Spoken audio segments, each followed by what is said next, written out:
a gente vai falar sobre isso, né? E trazer para vocês essas informações. Então, vamos lá. Dentro dessa perspectiva, nesse primeiro aspecto, a compreensão dos aspectos do tempo e do espaço. Rapidamente falando, para a gente não criar muita coisa, porque, como eu já disse, isso aqui seria assunto para a gente passar uma manhã discutindo. Um seminário para a gente estar discutindo as coisas. Então, como a gente vai falar aqui em 50 minutos, então a gente vai dando alguns lampejos aqui. Para dizer a vocês que lá no capítulo 6, no livro A Gênese, que é um livro da codificação espírita, o espírito de Galileu Galilei, ele fala sobre a uranografia geral. E ele fala sobre o espaço e o tempo. E resumindo o que Galileu Galilei está dizendo nesse capítulo, Galileu Galilei é esse mesmo, esse espírito que foi condenado a morrer na fogueira no século XVI, no século XVII, lá na Europa. Ele escreveu pela mediunidade de Camille Flammarion, e está lá esse capítulo, é o capítulo 6 do livro A Gênese. Quem quiser se aprofundar nesse livro e nesse estudo, A Gênese é uma das obras do Pentateuco kardeciano, e é esse estudo, o capítulo 6, Uranografia Geral. Eu não vou entrar no mérito do que ele está dizendo aqui, mas, em resumo, ele diz que o tempo é eterno e o espaço é infinito. Então, veja, o tempo, ele é eterno e o espaço, ele é infinito. E o que a gente está vivendo aqui, neste espaço, Recife, Peixotinho, Brasil, é um espaço limitado neste tempo, circunscrito ao período em que eu nasci. Eu nasci em 1965, um dia desse. Cada um de vocês nasceu no seu espaço. Então, a gente está circunscrito ao nosso tempo. E assim é a humanidade. A humanidade sempre vive recortes de tempo e de espaço. Perceberam o conceito? Estão percebendo como a coisa se amplia? A gente vive recortes de tempo e de espaço. Então, o que houve na época de Jesus era um recorte do tempo e do espaço que Jesus viveu. E Jesus trouxe uma mensagem limitada ao espaço do tempo e da situação que ele estava, no espaço que ele estava, para revelar de acordo com a capacidade que cada um de nós temos naquele recorte do tempo. Então, a mensagem que o Cristo trouxe há 2000 anos atrás, ela trouxe uma linguagem compatível com a humanidade que vivia naquele tempo. Estão percebendo? Então, o que eu digo a um filho quando ele tem 2 anos é diferente do que eu digo a um filho quando ele tem 10 anos, que é diferente do que eu ensino a ele quando ele tem 20 anos. Porque a vida de meu filho, ela tem recortes, e assim somos. A humanidade assim é. A gente vive recortes de tempo, recortes de espaço. Esse é o conceito que Galileu Galilei traz para a gente aqui. Então, o tempo é eterno e o espaço é infinito.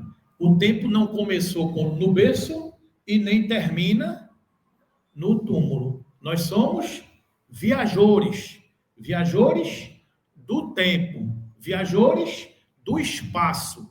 Eu apenas não vivi em Pernambuco. Porque se eu disse que o princípio inteligente demora 1,2 bilhões de anos para se individualizar, existia Pernambuco? Qual é a idade de Pernambuco? 500 anos? E eu nasci com 500 anos só, foi? Eu, enquanto espírito, eu já tive outras oportunidades no recorte do tempo e do espaço do meu espírito. Ok, gente? Contextualizou aí a informação.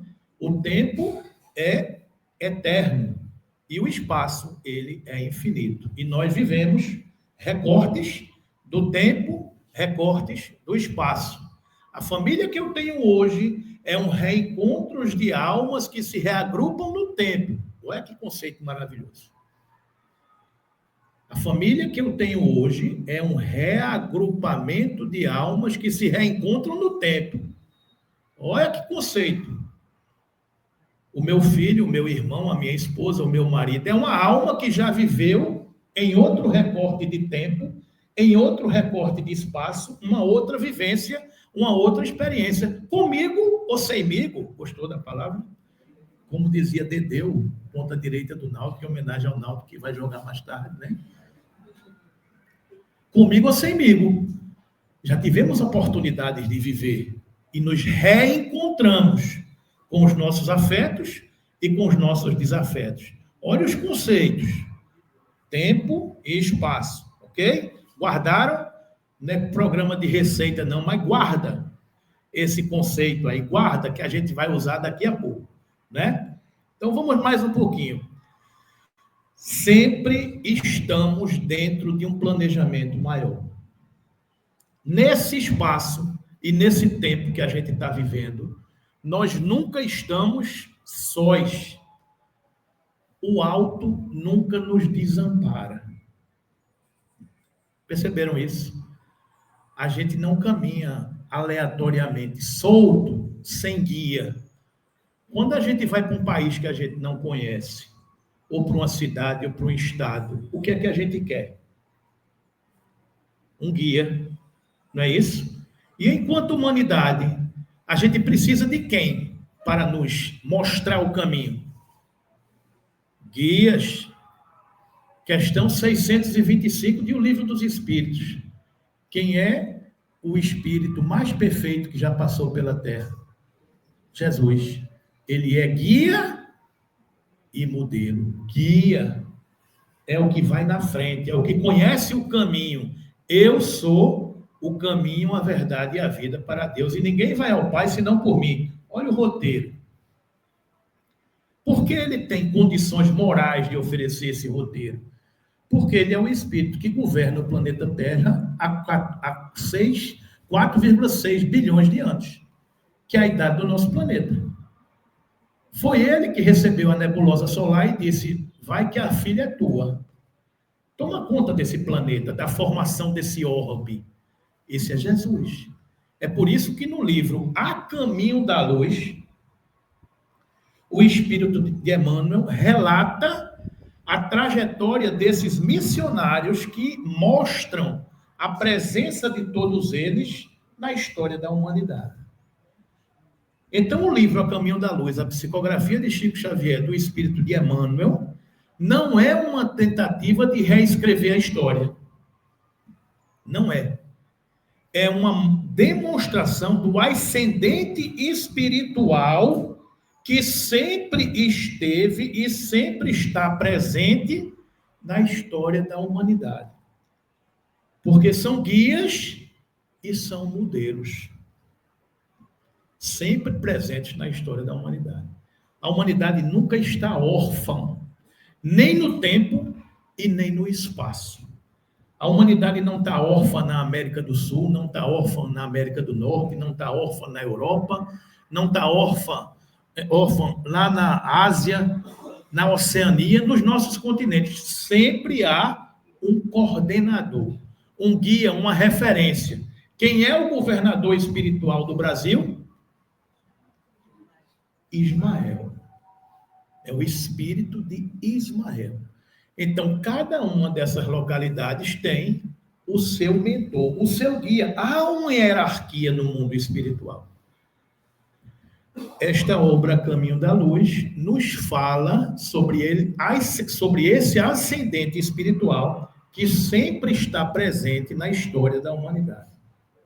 Ok, gente? Primeira coisa que a gente falou aqui, o tempo, o espaço. Segunda coisa, há um planejamento maior. A gente vai estudar a tarde de hoje aqui, a gente vai dar lampejos na tarde de hoje aqui de cristianismo e de espiritismo. Mas olha a linha do tempo. 3.000 anos antes de Cristo, religiões egípcias, culto a múltiplos deuses, crença na vida após a morte, livro dos mortos, moral ligada ao julgamento de Osíris. 3.000 anos antes de Cristo. Quem era o governador 3.000 anos antes de Cristo? Não vamos confundir a personalidade histórica de Jesus de Nazaré com o espírito crístico eleito e escolhido pelo Senhor Supremo do Universo para ser o governador da Terra. Não confundamos Jesus de Nazaré, que é a personalidade histórica que nasceu no ano zero. Não vamos pensar que ele é. Essa situação nos demonstra essa condição. Jesus é governador planetário há quanto tempo? 4,6 bilhões de anos atrás. Quando chegou num determinado momento, ele disse: eu vou. Eu vou. Por que ele veio? Por quê, Messi? Porque ele precisava se identificar.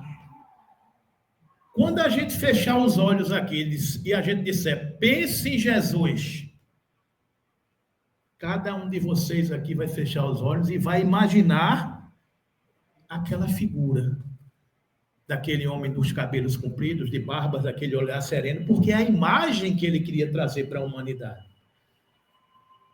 Se a gente disser para todos vocês aqui, pensem em Deus, a maioria de nós vai pensar em Jesus. Por que a gente vai pensar em Jesus? Porque a gente tem 2.000 anos de informações que diz que Deus Pai, Deus Filho e Deus Espírito Santo é a Trindade universal. É a personificação de Deus. Então está tudo certo, a gente não vai brigar e nem discutir por causa disso. Porque a doutrina espírita tem 168 anos. A doutrina espírita nos diz que Deus é a inteligência suprema, a causa primária de todas as coisas, que Deus não é Jesus. Que Jesus é um espírito da esfera crística, escolhido pelo Senhor Supremo do Universo, Deus, para tomar conta da Terra. Mas a gente só sabe disso um dia desse. E nem todo mundo aqui sabe disso. Então, todo mundo aqui ainda acha que Deus e Jesus é a mesma coisa. Mas a gente não vai brigar por causa disso. Nem Jesus vai ficar com raiva. Porque Jesus é o representante de Deus na Terra. Ele é a criatura mais perfeita que já passou por aqui. Então, ele e o Pai, ele o representam. Ele é preposto de Deus. Então, 3.000 anos antes de Cristo, ele já governava o planeta Terra. Então, no Egito, no hinduísmo, nas religiões mesopotâmicas, no judaísmo, no budismo, no zoroastrismo e nas filosofias chinesas, ele já governava. Porque ele mandava missionários neste tempo e neste espaço para falar de suas mensagens, que são as leis de Deus. Então, no tempo e no espaço surgem missionários que representam uma informação de um bem maior, do amor do Cristo, do amor de Deus. Estão entendendo, gente? Então, em todas as épocas da humanidade, sempre houveram missionários coordenados por quem? Jesus. Para trazer as leis de Deus. Ok, gente? E aí vai a história da humanidade. 30 anos depois de Cristo, no ano zero surge Jesus. Depois, fundação do cristianismo. Depois, no século I e século II, as comunidades cristãs, os editos de Milão, os imperadores romanos, a perseguição dos cristãos, o papado, a Idade Média, e por aí vai. A história da humanidade. Nós estávamos aonde nessa história da humanidade? Provavelmente vivenciando tudo isso aqui. A gente participou de tudo isso aqui. É por isso que a gente tem que ter cuidado para quando a gente for xingar quem jogou pedra na cruz, a gente não se excluir disso, porque a gente deve ter jogado pedra na cruz. A gente deve ter escolhido Barrabás. Não é? Então, nós não estamos isentos dessa responsabilidade, porque nós somos as almas dos homens que já viveram na Terra. Nós somos antepassados de nós mesmos. Então, nós temos toda a oportunidade de ter vivenciado essa história. Se nós estamos aqui hoje, reencarnados em Recife, Pernambuco, brasileiro, torcendo pelo esporte, é porque a gente jogou pedra na cruz, não. Se fosse de outro time, pelo menos, né? Então, a gente tem alguma coisa a resgatar. A gente tem alguma conta a ajustar. Estão entendendo, gente? Então, nós vivenciamos todo esse momento de nossa história. Queda do Império Romano, monasticismo, as cruzadas no século XI, até o século XIII, as cruzadas que se matavam em nome de Deus.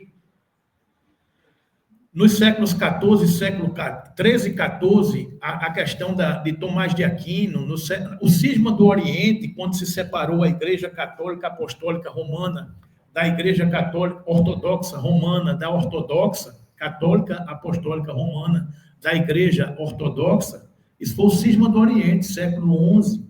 Então, todas essas situações aconteceram ao longo da nossa história, né?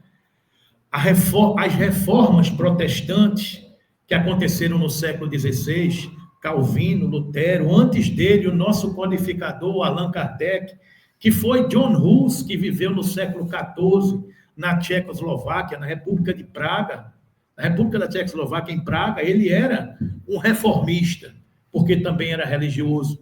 As almas dos homens que viveram na Terra nos seus recortes do tempo e do espaço, não é? O Concílio de Trento, o Iluminismo. Século XVIII começa o Iluminismo, e desse Iluminismo surge a doutrina espírita. Então, o que eu estou trazendo aqui para vocês é dizer que sempre houve um planejamento maior, sob as leis divinas e o comando do Cristo. Sempre houve um planejamento maior, sob as leis divinas e sob o comando do Cristo. A existência humana não é um ato acidental. A justiça exerce seu ministério todos os dias, obedecendo ao alto desígnio que manda ministrar os dons da vida, a cada um por suas obras. Nós somos antepassados de quem? De nós mesmos. Então, a nossa existência não é um ato aleatório. Nada acontece por acaso. Estamos sempre dentro de um contexto da nossa existência. Ok, gente? Então, com a evolução da humanidade, aquilo que a gente conversava, surgem revelações compatíveis com seu grau de entendimento e maturidade. Quando a humanidade evolui, surgem revelações compatíveis com seu grau de entendimento e maturidade. E neste contexto, Emmanuel nos define o que é religião. Neste contexto, Emmanuel define o que é a religião.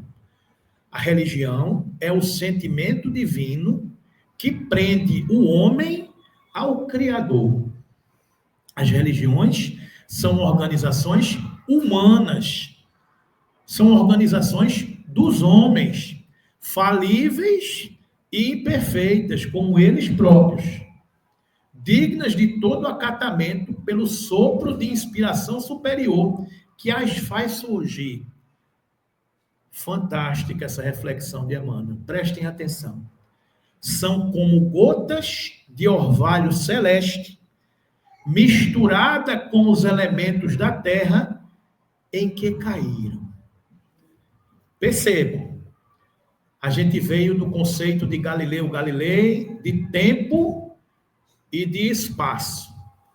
O que é a religião? Orvalhos celestes, gotas de orvalhos celestes, misturadas com os elementos da terra em que caíram. Choveu na Europa, no século IV a.C. Choveu na Grécia, no século VI a.C. Choveu no Oriente, no século VI a.C. Esse foi o tempo. O espaço foi a Grécia e o espaço foi o Oriente. Na Grécia surgiu Sócrates. surgiu Aristóteles, surgiu Platão. No Oriente surgiu o príncipe Siddhartha Gautama. Cada um destes foi missionário do Cristo no tempo e no espaço, e revelaram a lição conforme os elementos culturais daquela região que ele nasceu e que ele vivia. Forri, os compiladores dos Vedas, Confúcio, Hermes, Pitágoras, Gautama, os seguidores dos mestres da antiguidade, todos foram mensageiros da sabedoria. Todos foram mensageiros daquele que era o verbo do princípio, emissários da doutrina do amor. Cada um deles foi portador de uma expressão, de uma forma de expressar o amai-vos uns aos outros. Caiu a ficha, gente? Então, a partir de hoje, a gente não vai discutir mais religião. Não é isso? Porque todo mundo bebe da mesma fonte. Todo mundo caminha para o mesmo destino, não é? Então, como é que as ideias se espalham? Das leis de Deus chove o orvalho divino. E quando ela chove, se mistura com os elementos da terra e criam as culturas e as religiões do seu tempo. Então, está aqui uma linha do tempo que mostra o hinduísmo, o judaísmo, o taoísmo, aqui embaixo, nesse gráfico menor. Na linha do tempo, 3.000 anos antes de Cristo, 2.000 anos antes de Cristo, hinduísmo, judaísmo, taoísmo, budismo, cristianismo, islamismo, shintoísmo, sikhismo, fé bahá'í, doutrina espírita, elementos que se misturam na Terra e se espalham. E assim ocupa o mundo. Está vendo esse mundo aqui? Esse mapa mundo com as cores? Isso aqui são as fés religiosas que misturam nesse rebanho. Esse lilás é o cristianismo. Esse verde é o islamismo. Aonde surge Maomé? No ano 600. E com a Guerra Santa, ele começa a conquistar esses territórios. Está aqui, ó, onde ele nasceu e onde ele expandiu-se. Assim é que a humanidade se expande. Assim é que a informação se espalha. Estão entendendo? Religião no mundo. 31% são cristãos, 23% judeus, 15% hindus, 7% budistas, 16% sem religião, 5,9% religiões populares e por aí vai. Assim é a fé da humanidade nessa população do orbe terrestre, né? Países com maior percentual de pessoas sem religião. República Tcheca, 76%. Mas isso não quer dizer que as pessoas são ruins, não, viu? Elas não têm religião, talvez elas não precisem de religião. É aquilo que, uma mensagem que Haroldo Dutra Dias está sendo divulgada por aí, quando ele diz que o objetivo do espiritismo é tornar pessoas de bem, criar um homem de bem. E aí ele cita que uma mulher chega para Chico, conta uma história, que uma mulher chega para Chico Xavier e diz: Chico, meu marido tem um defeito gravíssimo. Aí ele disse: pô, não, fica esperando qual é o defeito grave, né? Deve ser uma coisa do outro mundo.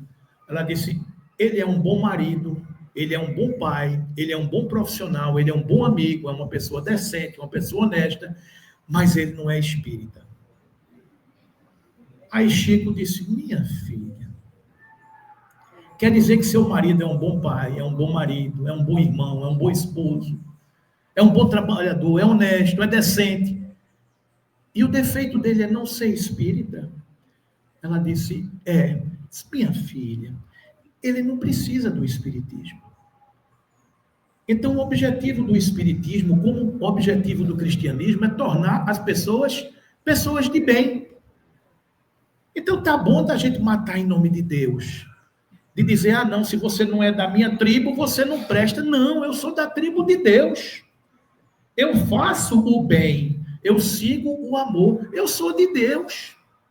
Eu sou da luz.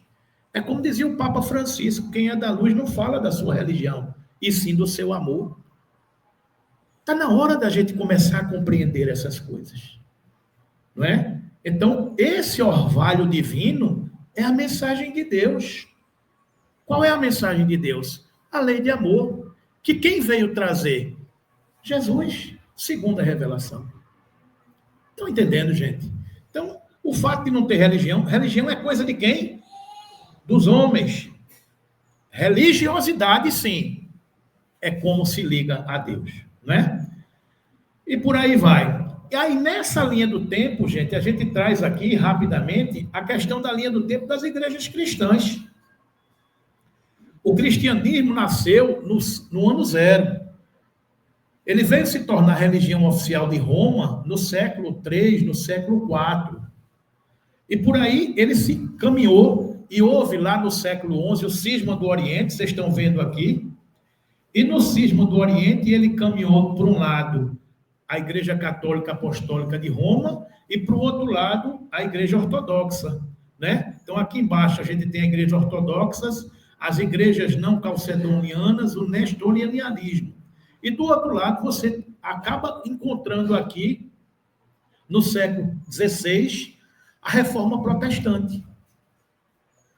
Ou seja, os reformistas que já dividiram o rebanho cristão, não é? E aqui dentro da Reforma Protestante você tem o calvinismo, você tem o luteranismo, o restauracionismo, o protestantismo, o anglicanismo, né? Depois das cruzadas, porque nessa época das cruzadas, os reis é que eram os chefes de Estado e que se uniam à igreja e combatiam o inimigo. Quem era o inimigo?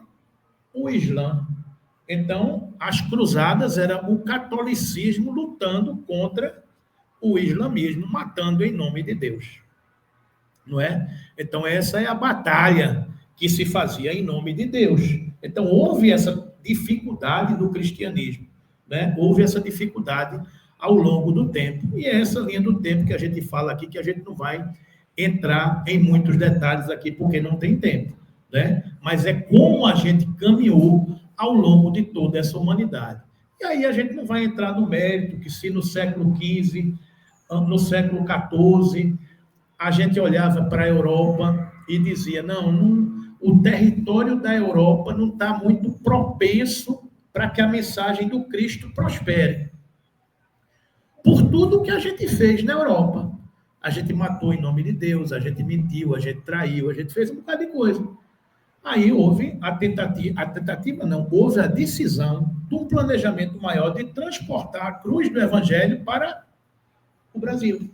As terras virgens não poluídas do pensamento. Daí, aquela obra chamada Brasil, Coração do Mundo, Pátria do Evangelho. Mas isso é outro detalhe, é um outro assunto, um outro estudo, né? Mas isso mostra que tem um ascendente espiritual cuidando de tudo isso, né? Então, a evolução do cristianismo, penosos compromissos romanos. A gente se comprometeu com a história do cristianismo. A gente, enquanto alma, organismo coletivo, a gente se comprometeu, porque a gente não seguiu a pureza da mensagem do Cristo, né? Debalde, as forças espirituais tentaram o aproveitamento dos romanos na direção suprema do mundo e por aí vai. Essas informações estão no livro A Caminho da Luz, que Emmanuel nos traz toda essa questão, né? A questão do papado, todas as dificuldades que a gente teve na Idade Média. E Emmanuel conclui, o Evangelho do Divino Mestre ainda encontrará por algum tempo a resistência das trevas. A má-fé, a ignorância, a simonia, o império da força conspirarão contra ele. Mas tempo virá em que a sua ascendência será reconhecida. Nos dias de flagelo e de provações coletivas, é para a sua luz eterna que a humanidade se voltará, tomada de esperança. Então, novamente, se ouvirão as palavras benditas do Sermão da Montanha, e através das planícies, dos montes e dos vales, o homem conhecerá o caminho, a verdade e a vida. Ou seja, o Evangelho prosperará, a mensagem do Cristo prevalecerá. Não é? E aí é dentro desse contexto que a gente precisa compreender que a doutrina e os ciclos da humanidade não se pode revelar de uma única vez. Primeiro houve uma primeira revelação, Moisés, a lei de justiça. Depois, Moisés foi quando? Moisés foi um missionário do Cristo que viveu 1.300 anos antes de Cristo. E ele veio revelar a lei de justiça. Entre Moisés e o Cristo vieram vários profetas que compuseram a coletânea do Velho Testamento. A Bíblia Sagrada ela é composta de 66 livros. Esses 66 livros são 39 livros do Velho Testamento e são 27 livros do Novo Testamento. O Velho Testamento são 5 livros dedicados à escrita de Moisés e o restante dos livros dedicado à escrita de profetas. Se foi eles mesmos que escreveram ou se deixou de escrever, eu não vou entrar nessa discussão, porque eu não estava lá para discutir, eu não vi, eu não tenho CPF de quem... Não sei. O que importa é que o livro sagrado é a Bíblia Sagrada, que tem 66 livros que a gente segue. E o Novo Testamento tem 27 livros. São 4 evangelistas, Marcos, Mateus, João e Lucas. Tem outros evangelhos apócrifos, mas São Jerônimo, no século IV, por ordem do Papa e do Imperador, escolheu esses livros como sendo a literatura oficial do cristianismo. Se está certo, se não está certo, se é aquilo, não interessa. O que interessa é o que a gente está seguindo hoje. Ok? Então, esta é a literatura que a gente segue hoje. E essas revelações, 1.300 anos antes de Cristo, Moisés. Ano zero, Jesus. 1857, doutrina espírita, terceira revelação, o espiritismo. Então, as coisas acontecem no tempo e no espaço, conforme a evolução moral das criaturas, né? Então, está aqui o mandamento da lei de Deus, da lei de justiça de Moisés, os mandamentos da lei de amor do Cristo e a lei de caridade da doutrina espírita, que surge quando a humanidade estava amadurecida após o movimento do iluminismo para trazer a doutrina dos espíritos, não é? Então, Moisés foi um profeta, Jesus é considerado pelo judaísmo até hoje como um profeta, mas o que dizem que o doutrina espírita não tem profeta. A gente não tem profeta, a gente tem um codificador, Allan Kardec, mas ele codifica a mensagem dos homens que viveram na Terra, que é a voz dos espíritos. Então, por isso que é a doutrina dos espíritos, não é um profeta específico que falou para a doutrina espírita. E a gente segue o evangelho do Cristo. A gente não criou um novo evangelho, é o próprio evangelho do Cristo. A gente não veio destruir, a gente veio apenas complementar, consolidar tudo que já estava escrito, né? E ela vem como uma terceira revelação em um momento que o orbe recebe muitas luzes em vários aspectos. O século das luzes, ele é tido como uma mensagem consoladora. E aí a gente vai esclarecer isso, que não é... A gente não pode ficar divulgando, porque eu já divulguei durante muito tempo, porque eu não entendia. Eu dizia que o espiritismo era o consolador, prometido pelo Cristo. Como o católico diz que é o Paracleto, é o Espírito Santo, é aquele que veio revelar no dia de Pentecostes.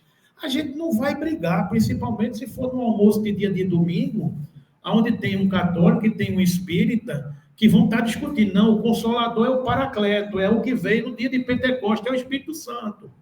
Aí o Espírito não, é a doutrina espírita. Não briguem não, pelo amor de Deus, porque todos os dois estão certos, cada um fala da sua maneira. Porque todos eles estão revelando a voz dos espíritos que estão nos céus, nos mostrando os caminhos. Então todos eles revelam a lei de amor. Isso é que é o Consolador. A doutrina espírita nos revela de onde viemos. Somos espíritos. Nos revelam a questão da comunidade dos espíritos puros. Nos fala a respeito de Deus. Nos fala que Deus é a inteligência suprema, a causa primária de todas as coisas. Nos fala que nós somos espíritos. Nos diz a questão de que Deus é a inteligência suprema, causa soberana, único, eterno, imutável, imaterial, onipotente, soberanamente justo e bom, infinito em todas as perfeições e não pode ser diverso disso. Isso é um princípio explicando Deus, não mais uma personalidade antropomórfica. Deus não é mais... Como é que seria o Deus dos muçulmanos? Quando chegar na pátria espiritual, o Deus dos muçulmanos é Alá. O Deus dos católicos é Jesus, o Deus dos judeus, quem é? Adonai, ou Yahvé, ou Elohim, a forma que você quiser chamar. Aí a gente chega no mundo espiritual e cada um vai querer chamar seu Deus do nome que conhece. E se a gente for para uma reunião mediúnica, a gente vai ver os espíritos brigando. Porque eu, como dialogador, vou dizer, meu irmão, Deus está aqui. Se eu disser o nome de Jesus, o pau canta.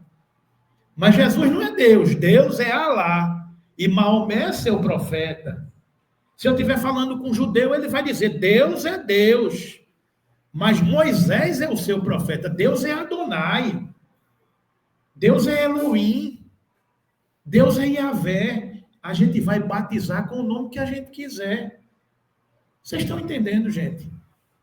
Mas a questão é o princípio que está acima de tudo isso. A gente compreender essa informação muito mais ampla, né? A doutrina espírita nos fala do espírito, do que somos, nos fala do que é que a gente está fazendo aqui. A pluralidade das existências.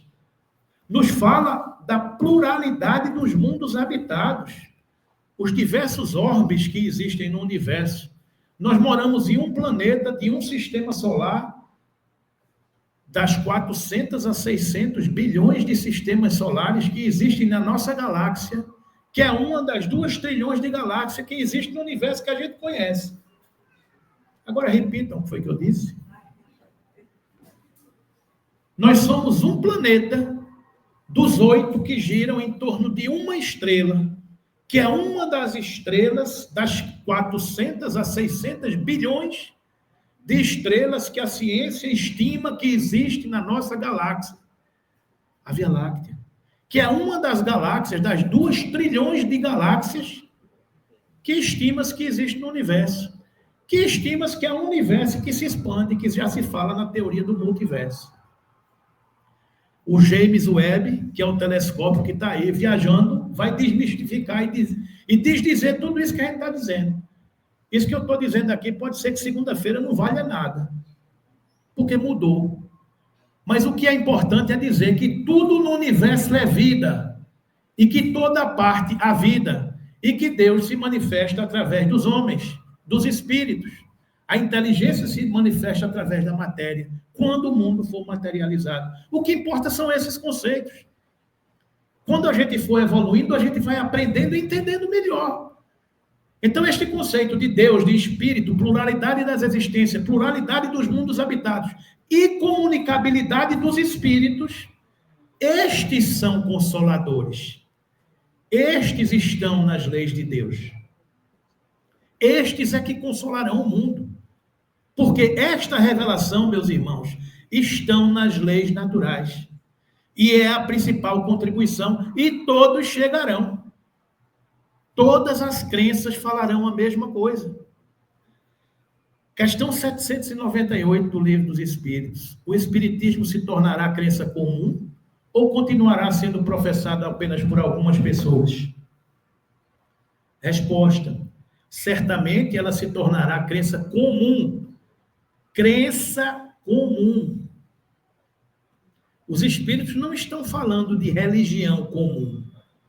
Religião é coisa de quem? Dos homens. Ele se tornará crença comum. Que crença? Em Deus, nos espíritos, na pluralidade das existências, na pluralidade dos mundos habitados, na comunicabilidade dos espíritos.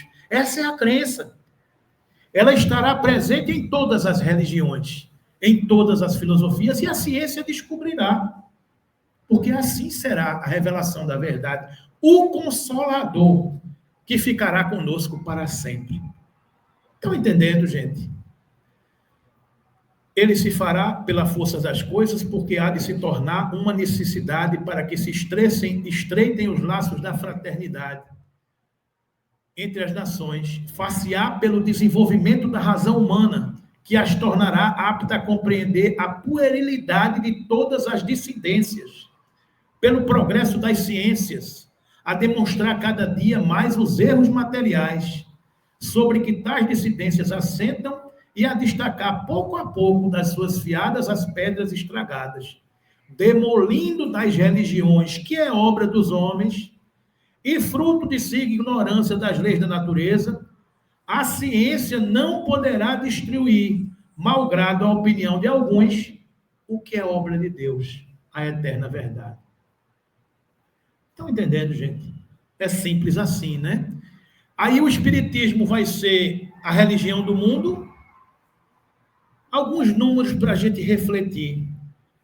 Existem 195 países no mundo. Existem 195 países no mundo. O espiritismo está presente em 55 países.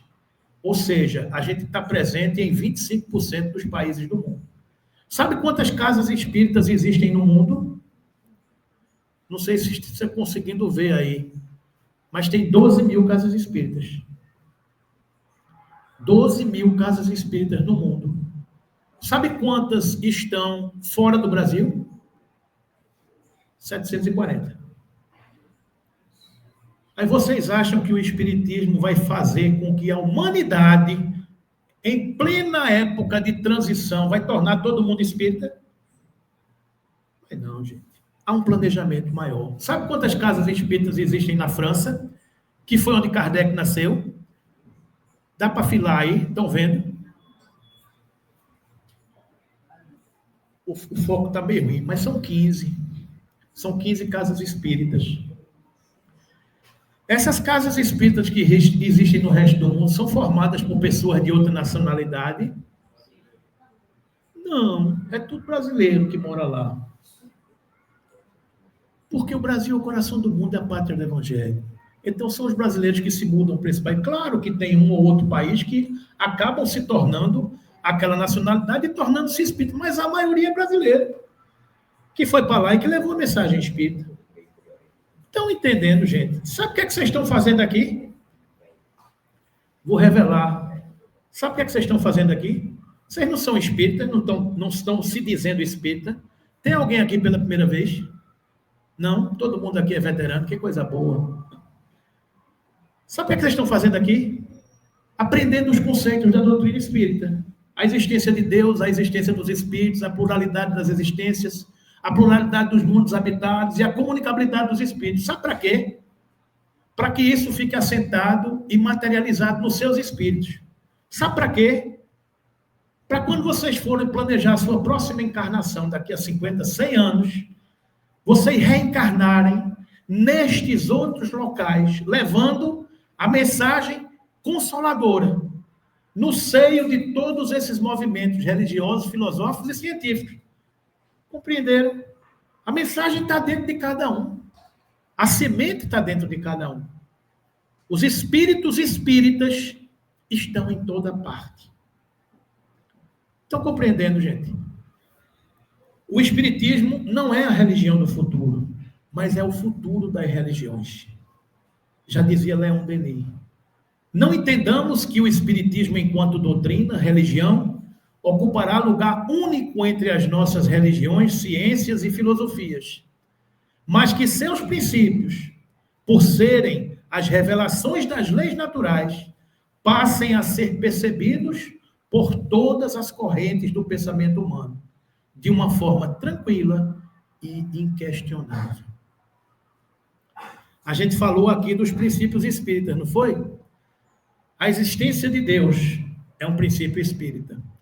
A ciência já busca a assinatura de Deus no DNA, no equilíbrio do universo. Vai chegar pela ciência.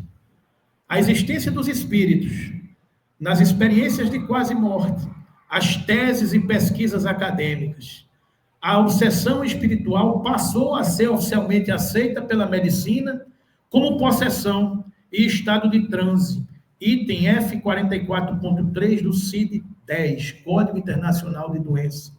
Ou seja, a existência dos espíritos já está chegando pelo lado da ciência. Pluralidade das existências. Pesquisas sobre reencarnação já chamam a atenção para uma realidade inquestionável. Ian Stevenson, americano, mais de 1.600 casos catalogados de reencarnação. Banerjee, psiquiatra indiano, mais de 1.000 casos catalogados de reencarnação. Hernani Guimarães Andrade, cientista pesquisador brasileiro, mais de 300 casos catalogados de reencarnação. Ou seja, a pluralidade das existências, atestadas ainda pelas crianças prodígios, essas crianças que estão habitando em toda parte, que a gente olha e faz, puxa vida, deu tempo desse menino aprender o que ele já sabe? O cardiologista mirim, onde foi que aquele menino aprendeu tanta coisa? Doutor Davi, não é o nome dele, né, doutor Davi? Onde foi que aquele menino aprendeu tanta coisa de medicina? Deu tempo nessa encarnação para ele aprender tudo isso?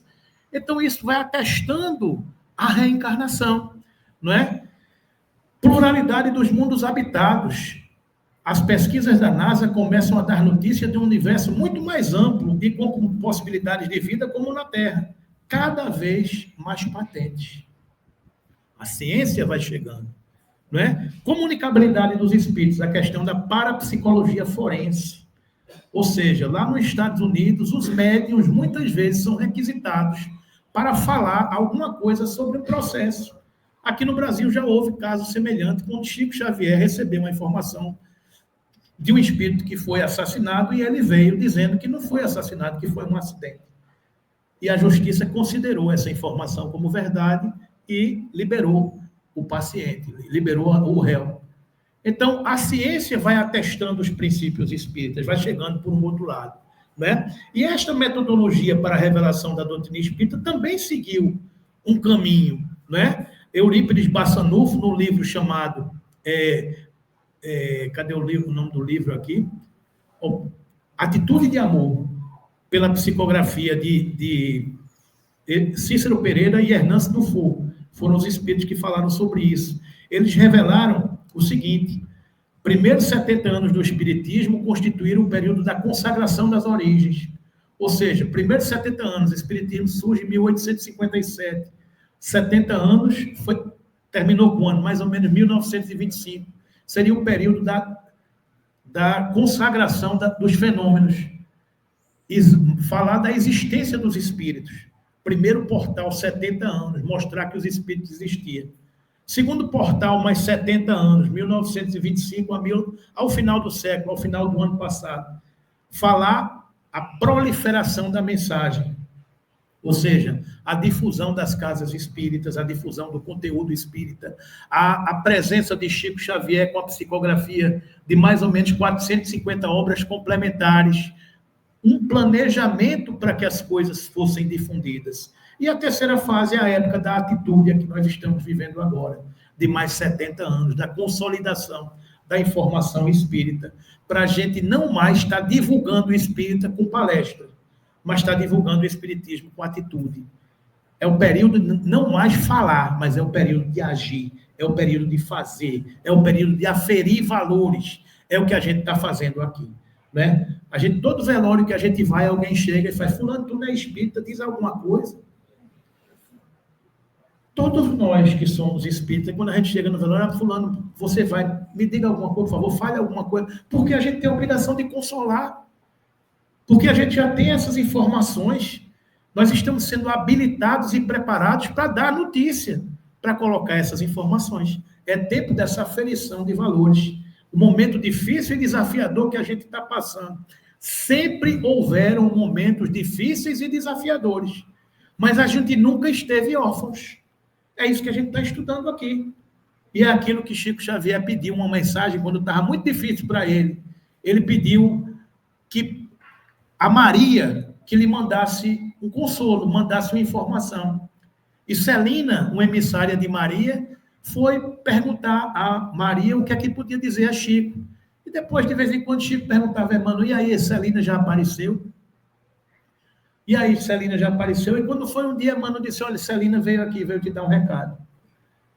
Aí, sim, foi mesmo, o que foi que ela disse? Ela disse o seguinte, que a mãe de Jesus mandou te dizer, Chico, que tudo isso que você está passando vai passar. Que isso também passa.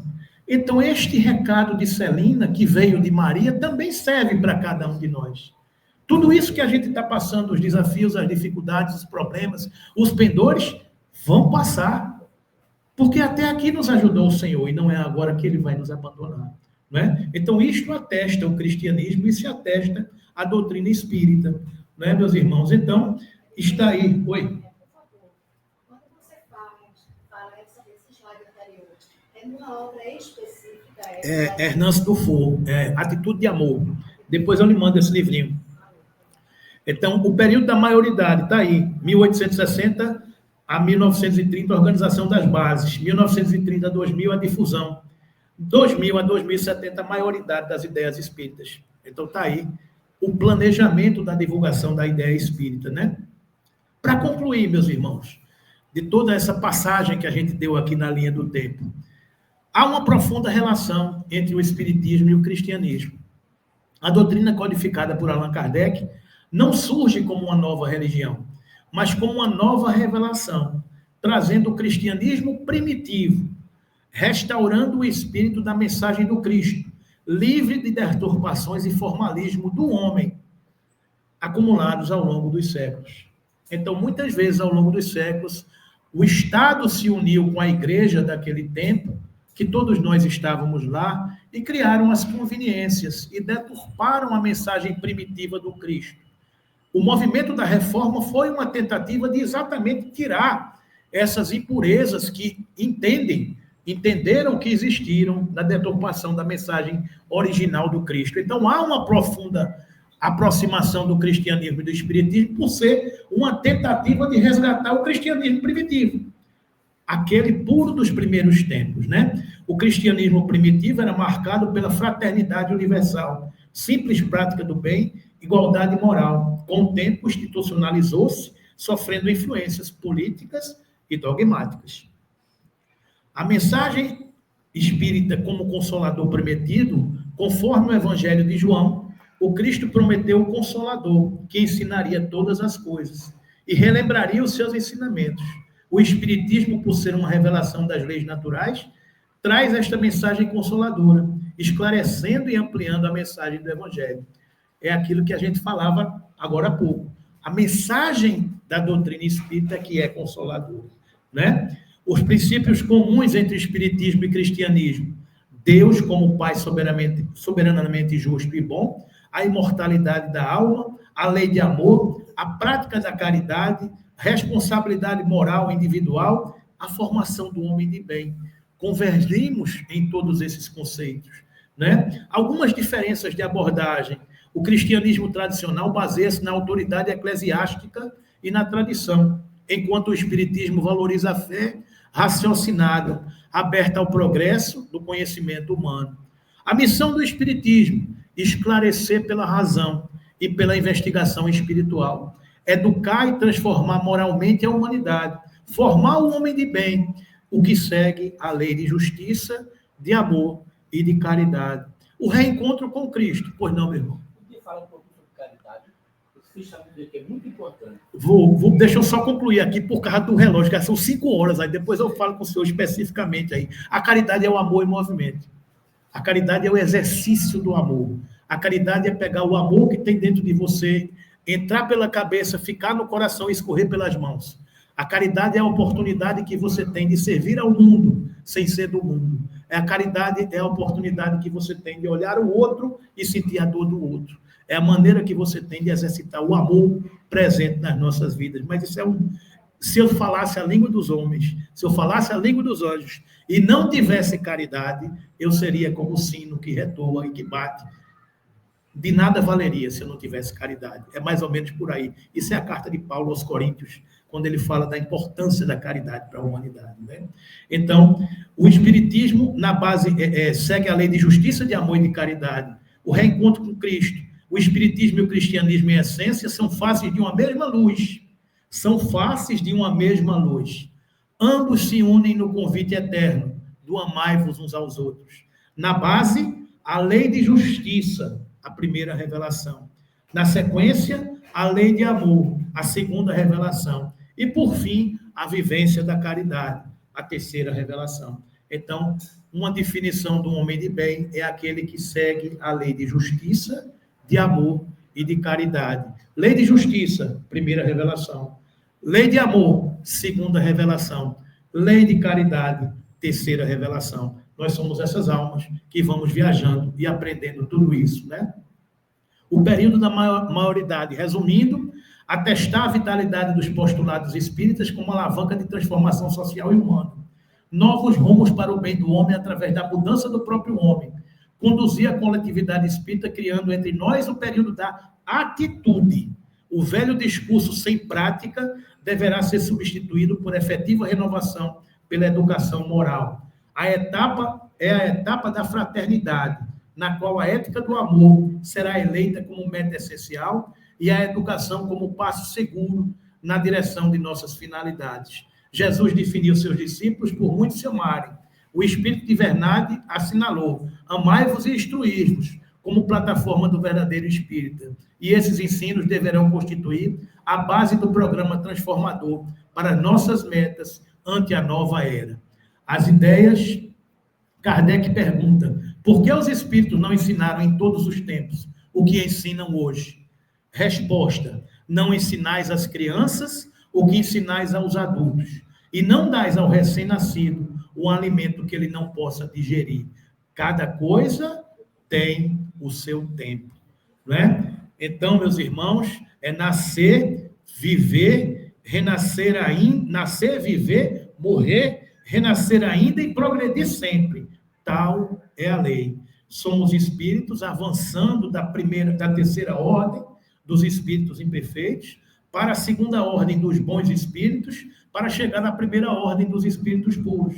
E habitamos os mundos primitivos de expiações e provas, regeneração, ditosos ou felizes, celestes ou divinos, conforme a capacidade evolutiva e moral que cada um de nós carregamos. Caminhamos do átomo ao arcanjo, desenvolvemos virtudes, libertando-nos de defeitos, tornando-nos espíritos puros, herdando a terra, também evoluída e transformada. Onde é que nós estamos? Aonde colocarmos o nosso tesouro, aí estará o nosso coração, não é? Enxergar pela ótica do Espírito muda a nossa perspectiva e o nosso porvir. Mudando o homem, mudamos o mundo. Toda a realidade é a do Espírito, e toda a paz é a do entendimento do reino de Deus e de sua justiça. Somos velhos viajores do tempo. Por certo, já nos matriculamos em muitas escolas religiosas, filosóficas e em muitos locais. Hoje é o dia, hoje é a nossa grande oportunidade. Encontremos sentido, propósitos, vençamos o homem velho, sejamos a transformação, sejamos a regeneração, sejamos finalmente cristãos, entendamos o Espiritismo. Ave Cristo, os que vão viver para sempre te glorificam e te saúdam. Por aqui, meus irmãos, concluímos esse estudo da tarde de hoje, esperando ter provocado em cada um de vocês a curiosidade de mergulharmos um pouco mais em tantas informações e revelações que esta doutrina nos apresenta. Que Jesus nos abençoe e vamos agora concluir